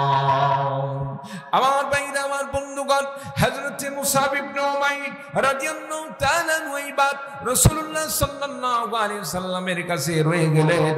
নবীজি এইবার মুসাব ইবনে উমাইরকে বললেন, মুসাব রে, মক্কার আবহাওয়া তেমন ভালো নয়, কখন যেন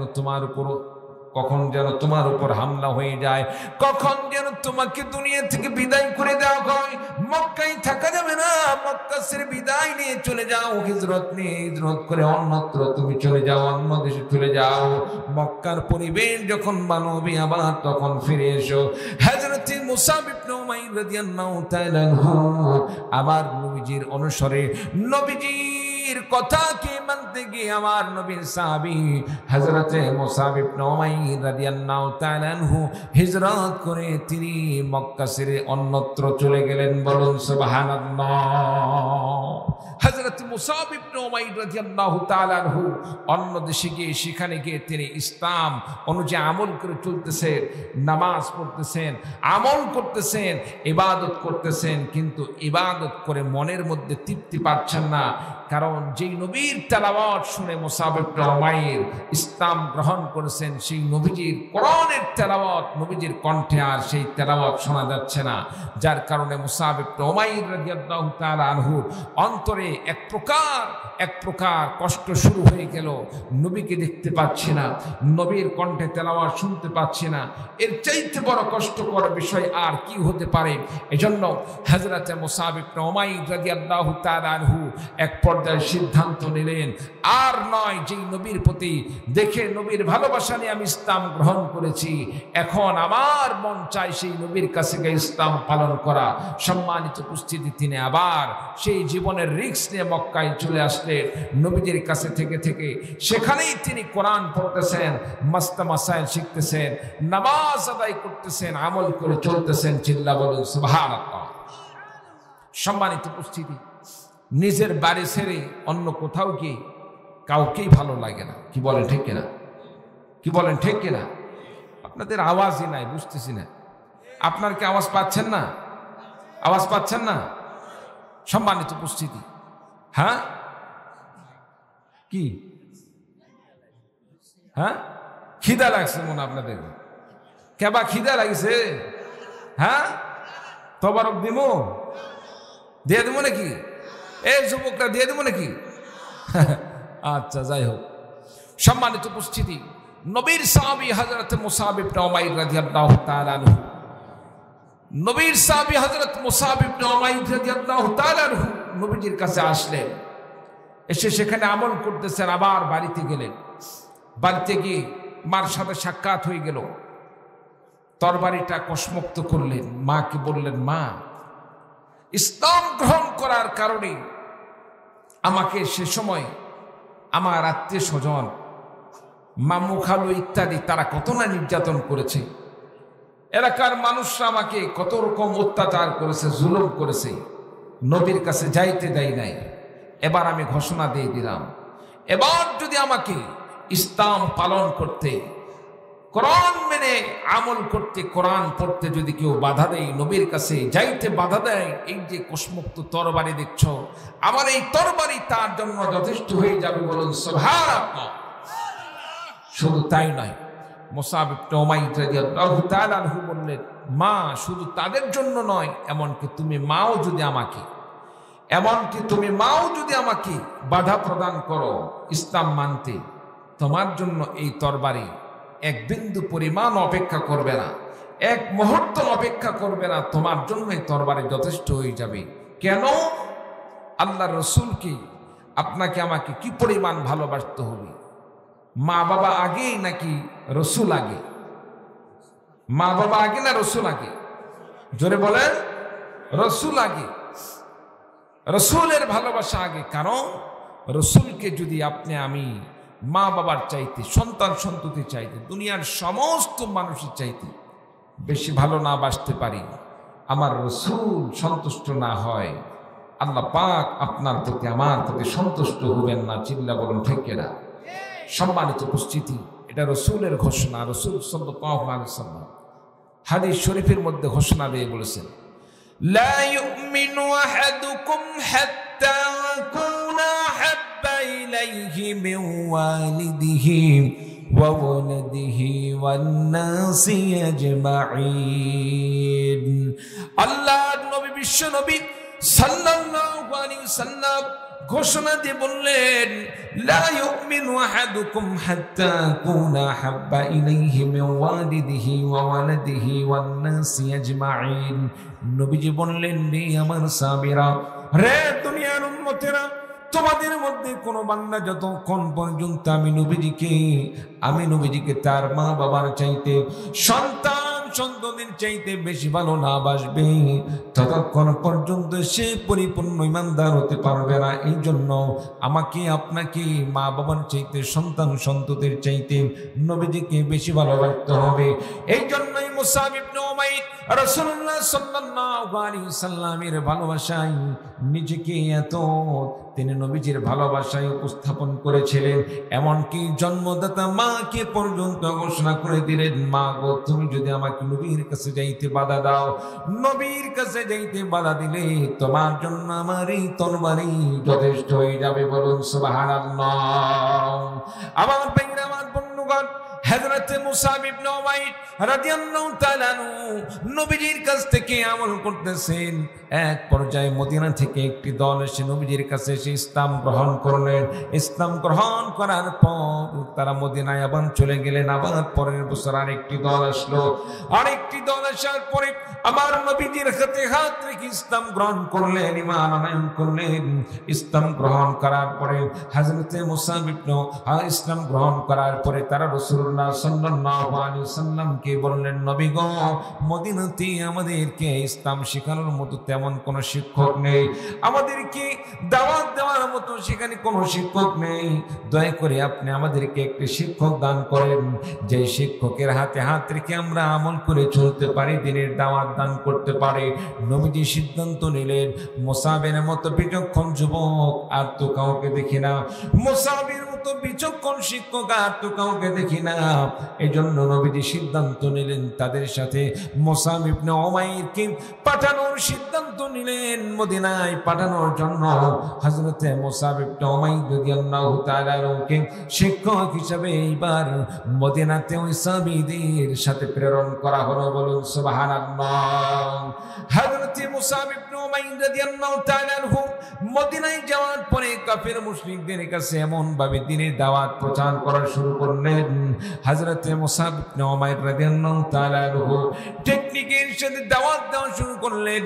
অল্প দিনের মধ্যে, এক বছরের মধ্যে ১৫০ শতাধিক মানুষকে বেঈমান কাফের থেকে ফিরিয়ে এনে ইসলামে ছায়া তলে নিয়ে আসলেন, কালিমা পড়ে মুসলমান বানিয়ে দিলেন। বলুন সুবহানাল্লাহ। সম্মানিত উপস্থিতি, অনেক মানুষদেরকে, বেঈমান কাফের মুশরিকদেরকে হযরত মুসাব ইবনে উমাইর রাদিয়াল্লাহু তাআলা আনহু অল্প দিনের মধ্যে তাদেরকে কালিমার ছায়ার নিচে নিয়ে আসলেন, ইসলামের ছায়ার তলে নিয়ে আসলেন। সম্মানিত উপস্থিতি, এক পর্যায়ে মদিনার যেগুলো লিডার ছিল তাদের গাও জ্বালা পড়া শুরু হয়ে গেল। এই আবার কোথায় থেকে আসলো? আজকে আমাদের সন্তানদেরকে আমাদের ধর্ম থেকে তাদেরকে অন্য ধর্মের দিকে নিয়ে যাচ্ছে। সম্মানিত উপস্থিতি, সে সময়ে মদিনার ইহুদি খ্রিস্টানদের লিডাররা এইরকম ভাবে তারা মন্তব্য করলো, এমনকি মুসাব ইবনে উমাইরের প্রতি তারা আক্রমণ করারও চেষ্টা শুরু করে দিল। সম্মানিত উপস্থিতি, সেটা তো ছিল নবীর যুগে। বর্তমান সময়েও কিছু আলেমে দ্বীন যখন হক কথার দিকে, ইসলামের দিকে যখন আহ্বান করে, তখন এক শ্রেণীর মানুষটা বলে, এই আবার কোথায় থেকে আসলো, এসে আমাদের দলের লোকদেরকে ছিনিয়ে অন্য দলে নিয়ে যাচ্ছে। এইরকম কিছু মানুষ আছে না? না, জোরে বলেন, আছে না? না। এই তো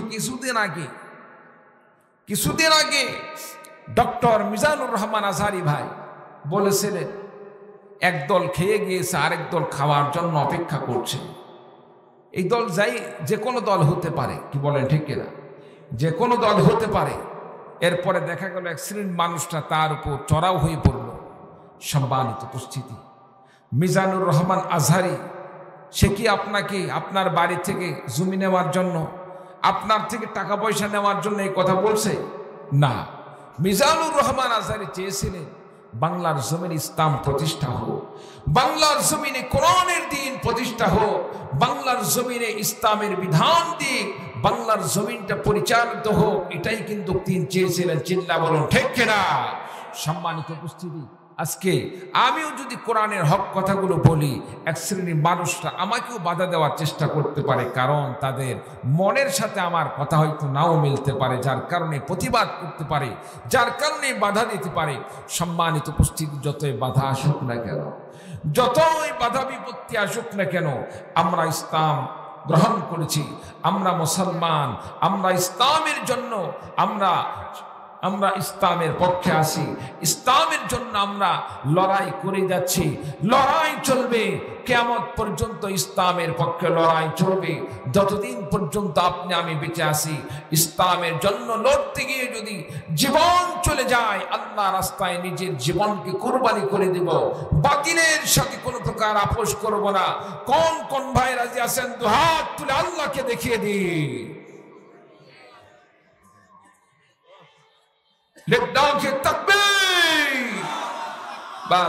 আল্লাহ কবুল করুন সকলে, আল্লাহুম্মা আমিন। সম্মানিত উপস্থিতি, হযরতে মুসাব ইবনে উমাইর রাদিয়াল্লাহু তাআলা আনহু, হযরতে মুসাব ইবনে উমাইর রাদিয়াল্লাহু তাআলা আনহু তিনি সেখানে মার কাছ থেকে রসুলের কাছে গেলেন, রসুলের কাছ থেকে দিন শিক্ষা গ্রহণ করলেন। এরপরে শিক্ষা অর্জন করে শিক্ষক হিসাবে চলে গেলেন মদিনায়। সেখানে গিয়ে ইসলামের বাণী তিনি পৌঁছে দিচ্ছেন, অনেক মানুষকে ইসলামের ছায়াতলে নিয়ে আসলেন, মুসলমান হয়ে গেল অনেকে। সম্মানিত উপস্থিতি, অল্প দিনের মধ্যে আমার নবীজি সেখানে হিজরত করলেন। মদিনায় হিজরত করার পরে রাসূলুল্লাহ সাল্লাল্লাহু আলাইহি সাল্লামকে মদিনার আনসার সাহাবায়ে কেরামগণ এত ভালোবাসলেন, তারা নিজের বাড়ি থেকে এক দুইটা ঘর থাকলে সাহাবায়ে কেরামদের জন্য একটি ঘর ছেড়ে দিলেন। এমনকি আনসার সাহাবায়ে কেরামগণ তারা মুহাজির সাহাবায়ে কেরামদের জন্য নিজের দুইটা স্ত্রী থাকলে একটা স্ত্রীকে তালাক দিয়ে আরেকজন মুহাজির সাহাবী ভাইদের জন্য তাকে স্ত্রী হিসেবে দান করেছেন। সম্মানিত উপস্থিতি, তাদের এমন দিন প্রেমিক তারা ছিল, ইসলাম প্রেমিক ছিল, তারা ইসলামের জন্য এমন খেদমত করে গিয়েছেন। সম্মানিত উপস্থিতি, ইসলামের জন্য আপনাকে আমাকে, ইসলামকে আল্লাহর জমিন প্রতিষ্ঠা করার জন্য যদি দান খয়রাত করতে হয়, রাজি আছি তো ইনশাআল্লাহ? রাজি আছি তো ইনশাআল্লাহ? আল্লাহ তাআলা কবুল করেন সকলে বলে আল্লাহুম্মা আমিন। সম্মানিত উপস্থিতি, আজকের মাহফিল অনেক ভাই এখন মনে মনে ভাববেন, হুজুর এতক্ষণ তো ঠিকই ছিল, এতক্ষণ জীবনে আলোচনা করতে করতে আপনাদের সামনে আলোচনা বন্ধ করে রেখেছিলাম। হযরতে মুসাব ইবনে উমাইর রাদিয়াল্লাহু তাআলা আনহু নবীজির কথা অনুযায়ী হিজরত করে তিনি নবীজির নির্দেশে তিনি সাহাবায়ে কেরামদের সাথে মদিনায় তিনি রওনা হলেন। মদিনায় গিয়ে তিনি অল্প দিনের মধ্যে অনেক মানুষদেরকে মুসলমান বানিয়ে ফেললেন। হযরতে মুসাব ইবনে উমাইর রাদিয়াল্লাহু তাআলা আনহু সেখানে গিয়ে দ্বীনের দাওয়াত দিতে দিতে অনেক মানুষকে অল্প দিনের মধ্যে মুসলমান বানিয়ে ফেলে দিলেন। আমার ভাইরা, আমার বন্ধুগণ, হযরত মুসাব ইবনে উমাইর রাদিয়াল্লাহু তাআলা আনহু এবার বিভিন্নভাবে হিকমতে কৌশলের সাথে দাওয়াত দিচ্ছেন। এক বছরের মাথায় রাসূলুল্লাহ সাল্লাল্লাহু আলাইহি ওয়াসাল্লাম তিনি হিজরত করলেন। আল্লাহ নবী বিশ্বনবী সাল্লাল্লাহু আলাইহি ওয়াসাল্লাম হিজরত করলেন। হিজরত করার পরে নবীজি সেখানে গিয়ে যখন দেখলেন অনেকে মুসলমান হয়ে গেছে, নবীজি তাদের প্রতি সন্তুষ্ট হয়ে গেলেন। এবার রাসূলুল্লাহ সাল্লাল্লাহু আলাইহি ওয়াসাল্লামের প্রতি আল্লাহ রাব্বুল আলামিন জিহাদের আয়াত নাযিল করে দিলেন। আল্লাহ রাব্বুল আলামিন এবার ঘোষণা দিয়ে দিলেন, মক্কা জিন্দেগি কাফের মুশরিকরা মুসলমানদের প্রতি আঘাত করেছে, পাল্টা আক্রমণ করার মতো কোনো সুযোগ ছিল না, অনুমতি ছিল না। এইবার আল্লাহ রাব্বুল আলামিন ওপেন করে দিলেন, নবী গো, মদিনায় আর সেদিন নয়, মদিনায় আর সেদিন নয়, মক্কি জিন্দেগির মতো নয়। এবার কাফের মুশরিকরা মুসলমানদের উপর আক্রমণ করলে কাফের মুশরিকদের হাত ভেঙে গলায় ঝুলিয়ে দেওয়া হবে। বলুন সুবহানাল্লাহ। আমার ভাইরা, আমার বন্ধুগণ, হযরতে বিশ্বনবী সাল্লাল্লাহু আলাইহি ওয়াসাল্লাম এইবার যখন কোরআনে কারীমের আয়াত আল্লাহ পাকের পক্ষ থেকে নির্দেশ প্রাপ্ত হয়ে গেলেন জিহাদের জন্য, হযরতে বিশ্বনবী সাল্লাল্লাহু আলাইহি ওয়াসাল্লাম এইবার সাহাবায়ে কেরামদেরকে বিশ্বনবী সাল্লাল্লাহু আলাইহি ওয়াসাল্লাম ইসলামের প্রথম জিহাদ আল্লাহ রাব্বুল আলামিন যে জিহাদে মুসলমানদেরকে আল্লাহ তাআলা বিজয় দান করেছিলেন, বদর যুদ্ধে নবীজি স্বয়ং অংশগ্রহণ করলেন, আল্লাহ তাআলা মুসলমানদেরকে বিজয় দান করলেন। সবেমাত্র 313 জন মুসলমান ছিল, কাফের মুশরিকদের অনেক সংখ্যা, কাফের মুশরিকদের সংখ্যা ছিল আমার ভাইরা, আমার বন্ধুগণ 313 জন মুসলমানদেরকে আল্লাহ রাব্বুল আলামিন বিজয় দান করলেন। মুসলমানদের বিজয় কোনোদিন সংখ্যা দিয়ে হয় না। মুসলমানদেরকে আল্লাহ রাব্বুল আলামিন যত বিজয় দান করেছেন ইমানি পাওয়ার আর মনোবলের কারণে, ইমানের কারণে, যার প্রমাণ আল্লাহ রাব্বুল আলামিন বদর যুদ্ধে আল্লাহ রাব্বুল আলামিন দেখিয়ে দিয়েছেন। বলুন ঠিক কিনা? আল্লাহ রাব্বুল আলামিন সেখানেই বলেন, ওয়ালা তাহিনু ওয়ালা তাহজানু ওয়া আনতুমুল আ'লাউনা ইন কুনতুম মুমিনিন। আল্লাহ রাব্বুল আলামিন বললেন, মুমিন বান্দারে তোমরা হীনমন্য হইও না, তোমরা দুর্বল হয়ে পড়ো না, মানসিকভাবে তোমরা ভেঙে পড়ো না। আমি আল্লাহ রাব্বুল আলামিন ঘোষণা দিয়ে দিলাম, তোমরা যদি পরিপূর্ণ ইমানদার হয়ে থাকো, যদি তোমরা ইমানদার হয়ে থাকো, আমি আল্লাহ রাব্বুল আলামিন ঘোষণা দিয়ে দিলাম তোমরা অবশ্যই অবশ্যই বিজয় হবে। আমি আল্লাহ রাব্বুল আলামিন তোমাদেরকে বিজয় দান করব। বলুন সুবহানাল্লাহ। আল্লাহ রাব্বুল আলামিন যার প্রমাণ বদর যুদ্ধে আল্লাহ পাক দেখিয়ে দিয়েছেন। আমার ভাইরা, আমার বন্ধুগণ, উহুদের যুদ্ধ চলে আসলো। সেনাপতি হিসেবে মুসাব ইবনে উমাইর রাদিয়াল্লাহু তাআলা আনহুকে নির্ধারণ করা হলো। মুসাব ইবনে উমাইর রাদিয়াল্লাহু তাআলা আনহু তিনি সেখানে সেনাপতির দায়িত্ব পালন করছেন। নবীজি বললেন, মুসাব রে, যুদ্ধ চলাকালীন অবস্থায় তোমার কাছে একটি আবেদন থাকবে। নিজের জীবন চলে যাবে, কিন্তু এই যে কালেমার ঝান্ডা তোমার হাতে তুলে দিলাম, কালেমার ঝান্ডাকে তুমি কোনোভাবেই অস্তমিত করবে না, জমিনে রাখবে না। কালেমার পতাকা হলো সম্মানের পতাকা, কালেমার পতাকাকে কোনোভাবেই তুমি জমিনে রাখবে না। হযরত মুসাব ইবনে উমাইর রাদিয়াল্লাহু তাআলা সংগ্রাম চালিয়ে যাচ্ছেন, কাফের মুশরিকদেরকে যেখানে পাচ্ছেন সেখানে কুচুকাটা করতেছেন। এক পর্যায়ে কাফের মুশরিকদের পক্ষ থেকে আর নবীর সাহাবী মুসাব ইবনে উমাইরের প্রতি আক্রমণ করা হলো। ডান হাত কাটা হয়ে গেল, বাম হাত দিয়ে কালিমার ঝান্ডাকে আলগে ধরে রাখলেন। বাম হাত কাটা হয়ে গেল, বাম হাত কাটার পরে মুসাব ইবনে উমাইর রাদিয়াল্লাহু তাআলা নবীজির কথা রাখতে গিয়ে তিনি দাঁত দিয়ে কামড়ে কালিমার ঝান্ডাকে, কালিমার পতাকাকে আসমানের দিকে তিনি উন্নীত করে রেখেছিলেন। বলুন সুবহানাল্লাহ। কাফিরদের কাছে তিনি কখনোই নতি স্বীকার করেন নাই, নিজের জীবনকে আল্লাহর রাস্তায় সঁপে দিয়েছেন। আমার ভাইরা, আমার বন্ধুগণের পর্যায়ে যখন মুসাব ইবনে উমাইর রাদিয়াল্লাহু তাআলা আনহু শহীদ হওয়ার উপক্রম হয়ে গেলেন, নবীর সাহাবী মুসাব ইবনে উমাইর আরেকজন সাহাবীকে বললেন, সাহাবী রে, আমার নবীজির কাছে গিয়ে ঘোষণা দিয়ে বলো, আমার পক্ষ থেকে একটি বাণী পৌঁছে দিও, নবীজিকে বলে দিও, নবীজি আমাকে যে একটি নির্দেশ প্রদান করেছিলেন, আমি যেন কালিমার ঝান্ডাকে জীবন থাকা পর্যন্ত সেটাকে আলগে রেখেছি। আমি চেষ্টা চালিয়ে গিয়েছি, আমি কালিমার ঝান্ডাকে জীবন থাকা পর্যন্ত আমি আলগে রেখেছিলাম। আমার ডান হাত কাটা হয়েছে, বাম হাত দিয়ে আমি সেটাকে আলগে রেখেছি। বাম হাত কাটা হয়েছে, দাঁত দিয়ে কামড়ে কালিমার পতাকাকে আমি আলগে রেখেছিলাম, তবু আমি কালিমার পতাকাকে জমিনে পড়তে দেই নাই। বলুন সুবহানাল্লাহ। আমার ভাইরা, আমার বন্ধুগণ, এক পর্যায়ে হযরত মুসাব ইবনে উমাইর রাদিয়াল্লাহু তাআলা আনহু ইন্তেকালের নিকটবর্তী হয়ে গেলেন। শহীদ হয়ে যাবেন নাকি কেমন যেন জান্নাতের ঘ্রাণ আসতেছে। মুসাব ইবনে উমাইর রাদিয়াল্লাহু তাআলা আনহু শহীদ হয়ে যাবেন। মুসাব ইবনে উমাইর রাদিয়াল্লাহু তাআলা আনহু অল্প সময়ের মধ্যে শহীদ হয়ে গেলেন। দাফন কাফনের ব্যবস্থা হয়ে গেল। গেল, দাফন কাফনের আয়োজন করা হলো, কাফন পরানো হবে। মুসাব ইবনে উমাইরকে কাফন পরানোর জন্য সাহাবায়ে কেরামদেরকে নবীজি নির্দেশ করলেন, মুসাবকে কাফন পরাও। আমার ভাইরা, আমার বন্ধুগণ, মুসাবকে কাফন পরানোর সময় দেখা গেল কাপড়ের এত সংকটময় অবস্থা, কাপড় দিয়ে যদি মাথার দিকে ঢাকা হয় পা বাইর হয়ে যায়, পায়ের দিকে রাখলে মাথা বাইর হয়ে যায়। সাহাবায়ে কেরামগণ চিন্তার মধ্যে পড়ে গেলেন, কি করবেন? নবীজি সাল্লাল্লাহু আলাইহি ওয়াসাল্লাম এইবার সাহাবাদেরকে বললেন, সাহাবীরা রে, মুসাব রাদিয়াল্লাহু তাআলা আনহুর মাথার দিকে ঢাকিয়ে দিয়ে পায়ের দিকে ঘাস ঢেলে দাও।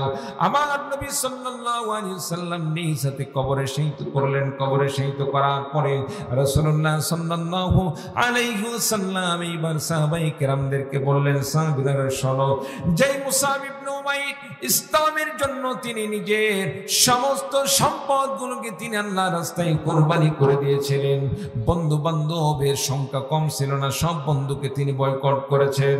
ইসলাম গ্রহণ করার কারণে তার সুন্দর পোশাকগুলো তিনি ছেড়ে দিয়েছেন। সুন্দর পোশাক পরার আর তার নসিব হয় নাই। পোশাকের কমতি ছিল না, কিন্তু ইসলাম গ্রহণ করার কারণে পরে পোশাক পরার মতো তেমন পোশাক ছিল না। ইসলাম গ্রহণ করার আগে বন্ধু বান্ধবের কমতি ছিল না, ইসলাম গ্রহণ করার পরে বন্ধু বান্ধবরা চলে গিয়েছিল। ঠিক তেমনি ভাবে ইসলাম গ্রহণ করার পর তার যে সম্পদ ছিল সেগুলো সম্পদগুলো হাতছাড়া হয়ে গিয়েছে। যে সাহাবী ইসলাম গ্রহণ করার পরে এত কিছুকে ত্যাগ স্বীকার করার পরে মনে সান্ত্বনা দিয়ে ঈমান নিয়ে দুনিয়া থেকে বিদায় নিয়ে চলে গেছেন, ওই সাহাবী পোশাকের ব্যবস্থা, কাফনের ব্যবস্থা দুনিয়ার কোন নগণ্য কাপড়ের মাধ্যমে হতে পারে না। আল্লাহ রাব্বুল আলামিন মুসাব ইবনে উমাইর রাদিয়াল্লাহু তাআলা আনহুর কাফনের ব্যবস্থা আল্লাহ রাব্বুল আলামিন জান্নাতি কাপড়ের মাধ্যমে আল্লাহ রাব্বুল আলামিন তার কাফনের ব্যবস্থা করবেন। বলুন সুবহানাল্লাহ।